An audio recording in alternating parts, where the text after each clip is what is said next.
Rutan kelas 2B Lubuk Sikaping sambut tahun 2023 dengan melaksanakan doa bersama warga binaan dan petugas Rutan Lubuk Sikaping di Masjid Al-Ikhlas Rutan Lubuk Sikaping. Penyambutan tahun baru di Rutan kelas 2B Lubuk Sikaping jauh berbeda dengan tahun-tahun sebelumnya. Tahun baru 2023 disambut warga binaan dengan melaksanakan doa bersama dengan petugas rutan dengan mendatangkan ustadz dari luar warga binaan.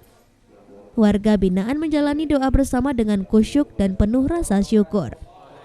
Nofrizal, Kepala Rutan kelas 2B Lubuk Sikaping berharap apa yang telah dijalani dan dilewati pada tahun 2022 bisa jadi pelajaran dan mari kita introspeksi diri bersama untuk mencapai hal yang lebih baik di tahun 2023.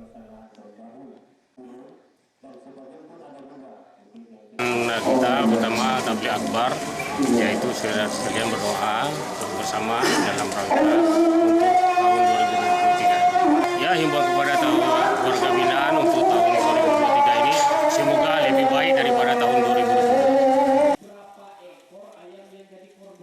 Dari Pasaman, Sumatera Barat, Aryo Hanas, iNews melaporkan.